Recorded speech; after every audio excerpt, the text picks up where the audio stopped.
One word is reverberating around the world. A case of he said, he didn't say. It's a word that made its way onto the floor of the Colorado House, met with disapproval there. A word you won't hear us say, and we have our reasons. There are plenty of others to say today anyway, like accomplishments. Boulder County's outgoing district attorney looks back at 10 years in court. Inspiration. The man who's mastered the piano along the 16th Street Mall shares his skills with the next generation. And good. We end the week with what makes you happy. Next. The annual resolution to honor Martin Luther King in the state legislature does not usually make much news, but today wasn't usual. One state lawmaker asked whether MLK's dream is dead, given what he sees as openly racist behavior from President Donald Trump.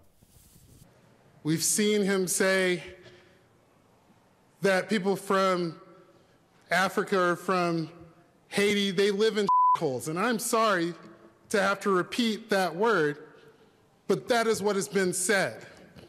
Representative Melton and members, I would ask that we do not cuss during this presentation of the resolution. Thank you, Madam Speaker. And again, I apologize for the word. I'm quoting the current leader of the free world. That was Democratic State Representative Javon Melton, who told our politics reporter Brandon Ritteman he thought about it beforehand and decided today was important to break the rules. Why did you feel it was important to quote the president saying the actual word hole?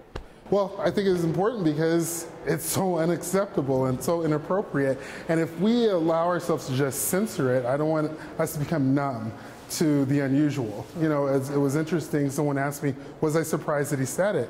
And I wasn't, but I should have been. And that's the shame, that in quoting the leader of the free world, I'm actually breaking a house rule. So you notice we just bleeped out Brandon there. A few of you have been wondering why we don't come out and say that word the president reportedly said in that meeting. And I'm not going to tie myself in a knot trying to get around it. The truth is we could face a major fine if we say that word on TV. Saying a word like that on broadcast television is a great way to get your TV station kicked in the excrement chasm by the FCC. Federal law prohibits broadcasters from airing obscenity, indecency, or profanity. In this case, the FCC would consider it profanity, which it defines as grossly offensive language that is considered a public nuisance. You could consider that open to interpretation. We tend to use the informal grandma method. If a standard grandma would be offended by a word, we consider it profane. CNN and other cable networks are using that word to cover this story as if they just discovered it. And they can. That same profanity rule doesn't apply to cable and satellite TV and radio because users subscribe to those services. In other words, they make a conscious choice to consume that media. It's the same reason we're including the actual word in our reporting online. If a user chooses to click on a link and read an article, they're expecting that they may see something profane. Now, the fine for violating that rule could reach close to $400,000 for a one-time offense. If you continue to violate the rule, the fine could reach into the millions. Instead of focusing on what the president did or didn't say today, we want to focus on Haiti. 8 years ago today, on January 12, 2010, an earthquake hit, leaving a massive disaster behind. There are a variety of estimates, but it's thought that more than 200 people were killed and another 300,000 were injured. It left more than 1 million Haitians homeless. The latest figures show about 2 million people are still in need of humanitarian aid there. Thousands are still living in tent cities. In the years following that earthquake, Haiti saw the largest outbreak of cholera in years. Thankfully, cholera cases were down significantly in 2017. Other natural disasters like Hurricane Matthew have hampered the efforts there. If the people of Haiti were to focus on just one word today, it likely is hope. The town of Lyons is in for an inspiring weekend. Crews are breaking ground on the first affordable housing project there since the 2013 flood that destroyed about 70 homes in that town. There will be a total of 3 duplexes called the Park Street development. 3 families have been selected. 3 others have yet to be chosen. All of those who will live in the new places there were affected by the floods in some way.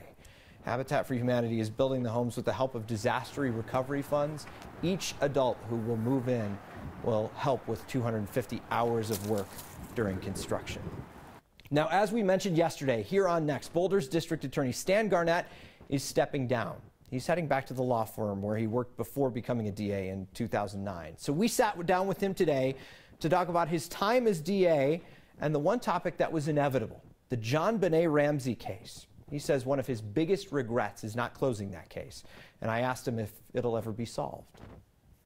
My view is any homicide is always an open case, and we will continually review evidence. It's possible it will be solved. A number of things would have to come together, from dealing with some DNA aspects and a number of different parts of the crime scene, etc. It's possible. I think it's unlikely. It's tough to call it a win in any case, because most of the time any case that you're working has some sort of tragedy tied to it. But what do you think was your biggest win in the courtroom? Well, I personally have had a number of them, including the Dynell Lane case, which was a terribly, terribly tragic and sad fetal abduction case that I tried in 2016. Really one of the most emotional cases I've ever handled, or anybody I know has handled. You look at a lot of things, you process a lot of evidence, you see a lot of things every day that the public doesn't see. How do you take that home, and how do you get that out of your mind? You really do carry that with you. I carry those cases with me, as my family knows, as my wife knows. We're trying to do a better job in the office of providing counseling and support for the secondary trauma impact that DAs carry. There are a lot of people talking with this resignation, wondering if you have any plans to run for elected office again. Do you down the road? Is this part of maybe thinking about something else down the road? Well, you know, that's one of those questions that's very hard to answer in my line of work without somehow somebody thinking you're misleading them, etc. Do I have plans? I don't have plans. Would I consider it again? I certainly would. I very much enjoyed being involved in public life, both as district attorney and on the school board. I love having a seat at the table and having a chance to participate in public discourse.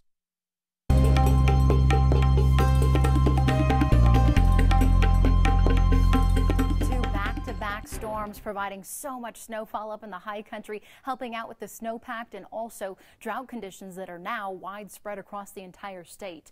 This is a view from the Loveland ski area. Dustin Schaefer capturing this great shot. Skiers and snowboarders soaking in all that powder. 17 inches in the past 48 hours. Nice sight to see for sure. This current storm is starting to push out of the state. The heaviest bands now in Nebraska and Kansas. But here around the Denver area, a few light flurries beginning to pop up, with the heaviest bands now moving into parts of Elbert County, just south of Byers and toward Kiowa. Out to the foothills and up in the mountains, a few light flurries will continue, at least throughout the next couple of hours. Tonight here in the metro area, partly cloudy skies, overnight lows cooling off to the 20s. Overnight, we start to clear out across the city, and then by tomorrow morning, we still might find a few leftover snow flurries out to the west. That's going to be west of the Continental Divide and really throughout the day. Perhaps an inch or two of accumulation, but if you live here in the city, look for partly cloudy skies and temperatures returning to the upper 40s from the afternoon. The winds also quieting down just a bit for us. Statewide, looking good for the eastern side of the state, 40s and low 50s with 30s primarily up in the mountains. If you're searching for some sunshine, some warmer temperatures on this holiday weekend, Sunday looking pretty good at 57. Then late Sunday night into Monday, our next system pushes through. This one is potentially going to bring us a little bit of light snowfall here in the Denver metro area. What you'll feel, those cooler temperatures in the 30s, but as we look beyond, the 50s and even 60s return by the middle of next week. Mountain towns are really hoping for more snow. There's even one town that's spending time honoring Uller and his gift of snow, which is the most Colorado thing we saw today. We play another round of What is Charlie Blackmon doing in the off-season? And today it has to do with lots of money. And one of the most interesting people we met in 2017 isn't just a piano player, he's a man of many talents. Next. The most Colorado thing we saw today is the town of Breckenridge, like it so often is. It's been busy up there the last few days. That is because the town is celebrating its 55th Uller Fest. Uller is the god of snow. So they all have one simple idea. Everyone is happier when it snows.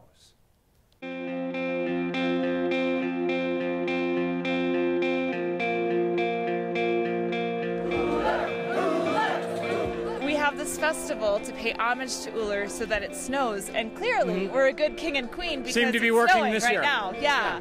You know, I was actually in Florida visiting my cousin Neptune, and I've been out for a while, and just recently got back, so just back into the game, and as you can see, it's, you know, it's working, you know. Glad to be back. 2, 1, the world's longest shot ski. Drinking a lot and burning things seems to be the primary.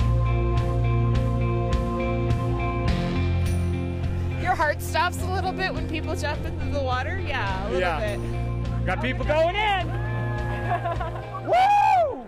Ron Burgundy, we are at the Euler Fest and it's a little chilly. Reporting live!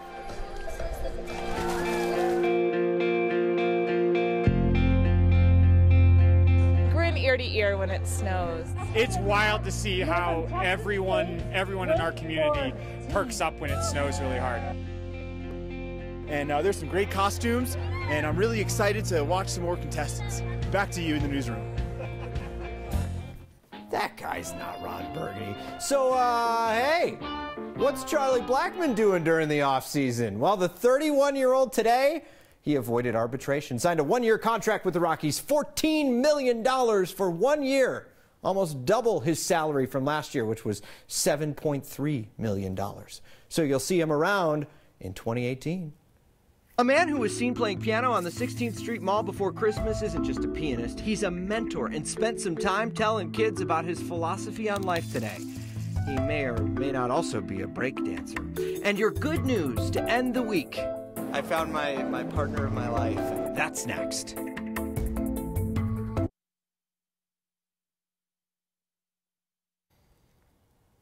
If you're a frequent Next viewer, you may remember when we introduced you to this man a few weeks ago, Deon Fisher. He caught our attention when he caught a lot of Denver's attention during a Facebook Live video taken on the 16th Street Mall.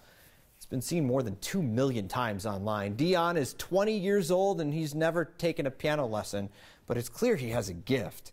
The 16th Street Mall is where he goes to play piano and to express himself. He attracts crowds at the piano as people stand in awe watching him play so passionately. So when our story about Deon aired here on Next, a 4th grade teacher at Brown International Academy in Denver reached out to him.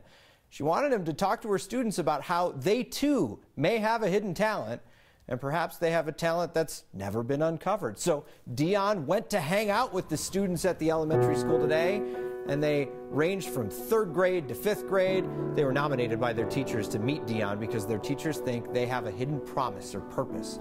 Deon played the piano for them. He also got to talk to them about his thought process and why he enjoys playing so much. I am Deon Fisher, normal guy, just like all of you guys, but very special, like all of you guys. You know how a flower blooms? They're cool and awesome before they bloom because they have the potential to bloom. You guys are cool and awesome. You just have to really get in touch with your emotions, okay? You just want to like understand your emotions and then express your dance. And I just happen to use this to express a part of my dance as well. So believe it or not, Deon isn't just a phenomenal piano player and a great mentor for younger kids who are hoping to succeed in the music world. He is also a dancer, a break dancer, and a really good one at that. Next visual producer Cody Broadway went and checked out his skills last night in Boulder.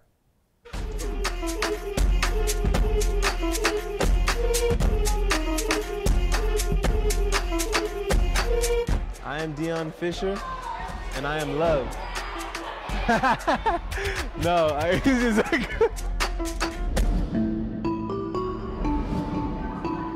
I'm Angel, otherwise known as Angel Chris, and I'm a break dancer. I've been breaking for about 5 years. Breaking is a form of movement. It originated back in the Bronx, and ever since there was a form of peace operating. You know, back then gangs only had 2 alternatives to settle the wars between each other, and that was either violence, and then later on that turned into breakdancing. I just started breaking about 5 years ago, but I didn't think I was physically capable of it. And it pushed me to work so hard on myself, mentally and physically. You can do the same thing with with an instrument that you want to do with your physical body, because your body is an instrument.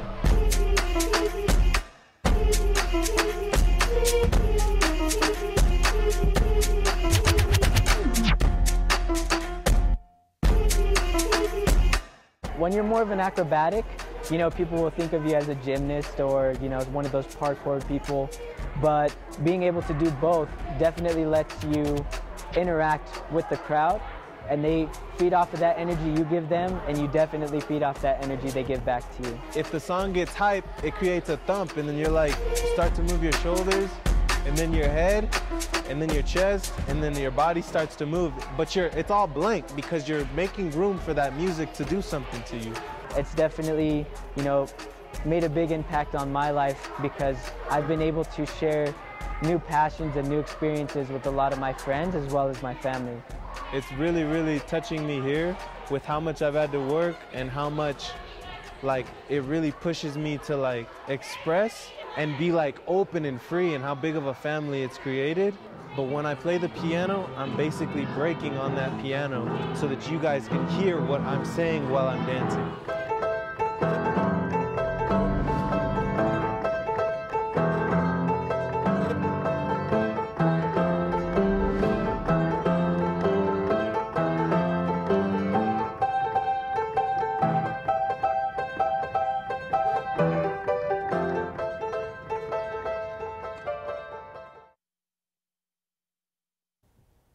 Yeah, if I were going to try that, I definitely need some mats out there. We love meeting interesting people here on Next. If you know someone who has an awesome talent or a perspective that you think we could all learn from, send us information on that person.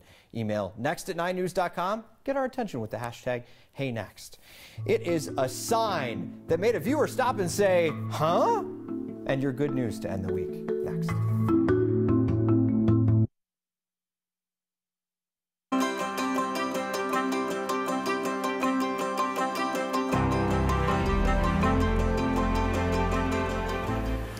It's a sign spotted by Next viewer Matt Kinney in Breckenridge. All right, let's figure this one out. 24-hour parking, violators will be towed. Matt emailed us and said, at what point would you be a violator if you were allowed to park there all the time? So maybe they mean after 24 hours you have to move your car, or does the 24-hour period restart after 24 hours? Bit perplexing either way. Well, it's Friday. You've made it through another work week. Friday also means it's time to share your good news at the end of the show so we can end it on a positive note. Here's 9 News photojournalist Tom Cole. He went to Union Station and asked, what's your good news?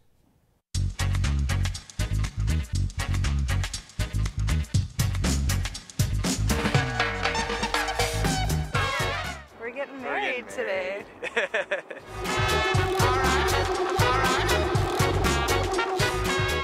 My good news is that I have a loving, caring family and friends. Wow! My good news is, you know, I'm here from Chicago. The weather's beautiful. Heading to the mountains tomorrow. It's Ariana's birthday. It's my birthday party today. I wanted to invite all my friends to join me to have some fun. They're a handful. The good news is that you're alive. I found my partner of my life, and you know, that's. We're marrying our best friends. That is a pretty happy way to end the week. You know, I've been inspired now to try some break dancing. So let's see if we move back to the studio here, and we're going to break dance. We'll see you next time.